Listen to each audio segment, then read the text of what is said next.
addressing a community to which I've not yet had the opportunity provides me with the possibility of boring you to death. If I present in this seminar things which you already are aware, and there is this repetitive thing, you will tune out and get bored. On the other hand, if I start talking about things to which you have had no acquaintance, you become overwhelmed and bored. So I decided to do both, ensuring that I get to everybody.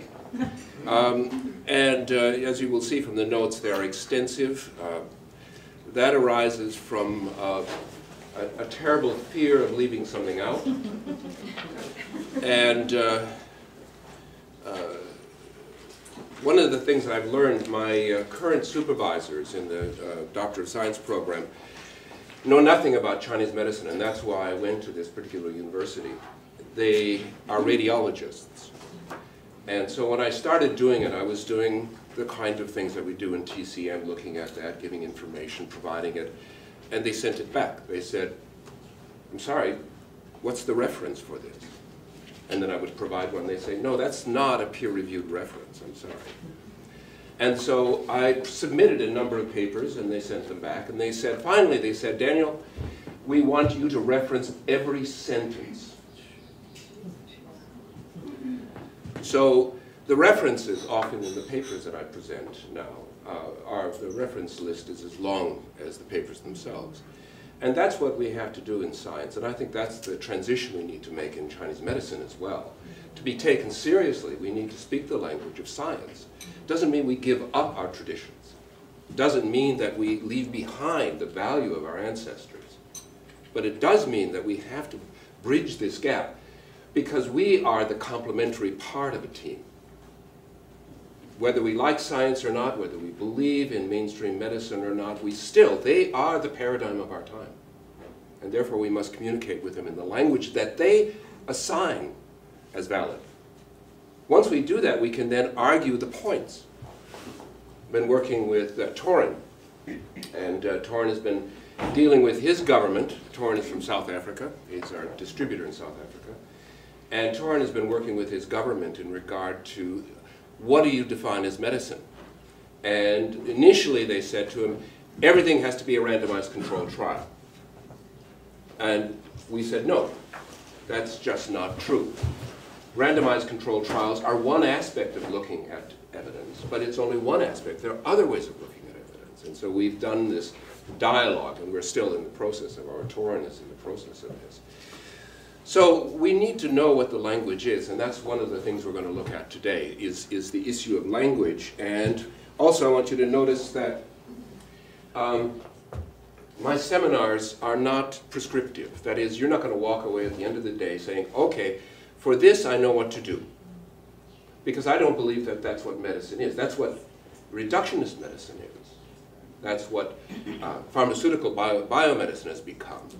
But real Chinese medicine and real traditional medicines of any field, whether Eastern or Western, are based on the individual.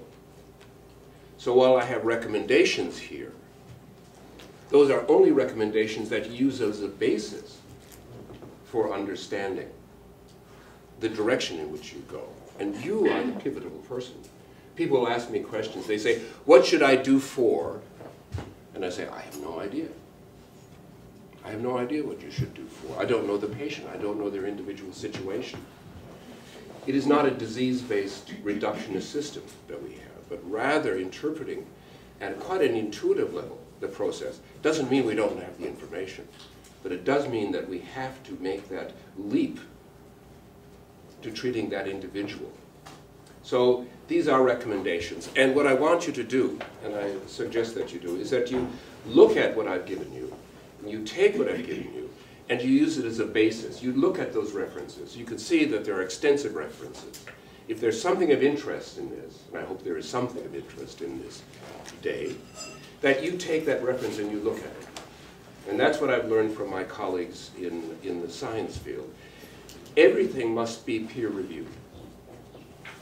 I was just recently in Chengdu, and I was delivering a paper there on some of the research I was doing in Guanmen Hospital. And these are academics, and I'll tell you, listening to academics is probably the most boring thing you can do. Hopefully I will not be quite so inflicting so much pain on you. And I won't talk about p-values, all right?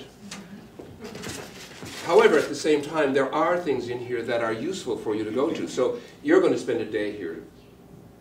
You go away, I would like you to spend a couple of more days going through the information, reviewing that information, making the links. One of the great things today in information technology is you can get online, you go to PubMed, and you can do a mesh search,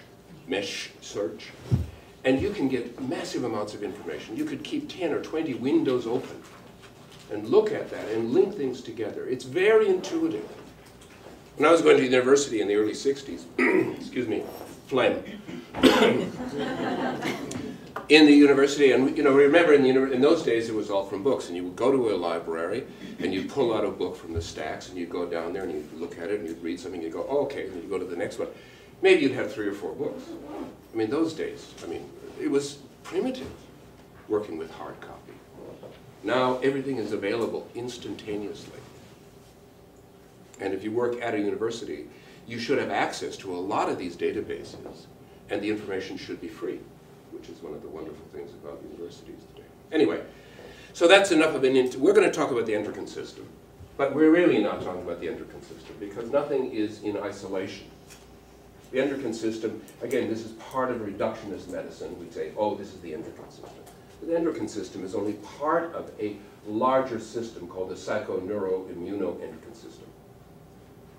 And this covers, and what is the function of the psychoneuroimmunoendocrine system? I ask a lot of questions. Adaptation. Sorry? Adaptation. Adaptation. It helps us maintain a kind of consistency of being, an internal milieu, a homeostasis that occurs around our interface with the environment. And that interface with the environment isn't just food and air, it's social interactions. It's the impact of all of these factors inside. It's each other.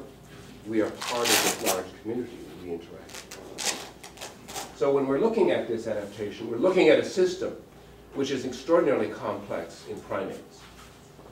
And we're just a fancy primate, an arrogant primate. Carries credit cards. But when we're looking at this, we see there are 4 aspects to this. The endocrine system. Now we're going to talk about that aspect of it today, and there are 8 general endocrine glands that produce hormones. But there are a number of other organs in the body that are associated with production of hormones. For example, the stomach is the largest endocrine organ in the body. Produces more hormones than the pituitary. More in quantity and more in variety. And we don't even yet have identified. It's only been in the last 15 or 20 years that we understand how complex the digestive endocrine system is. Most of your serotonin, for example, is produced by your intestines. What's the function of serotonin? Sorry? Neurotransmission. In the gut. Why do you produce so much? 95% of it is produced in the gut. It produces motility. It makes movement. So when we talk about liver qi constraint and depression, what we're talking about is the absence of this motility factor. Now, when you take an SSRI, what's one of the first things that happens to people? They get diarrhea. What that probably means is that the depression isn't caused by a deficiency of serotonin. It may be one of the other factors, neurotransmitters, that is responsible for the depression. You can cure constipation with an SSRI. And in fact, people who are depressed because of serotonin deficiency are also constipated. Also, low serotonin levels give rise to fibromyalgia. So the endocrine system is composed of a lot of different parts, not just those 8 things. Also, we talk about the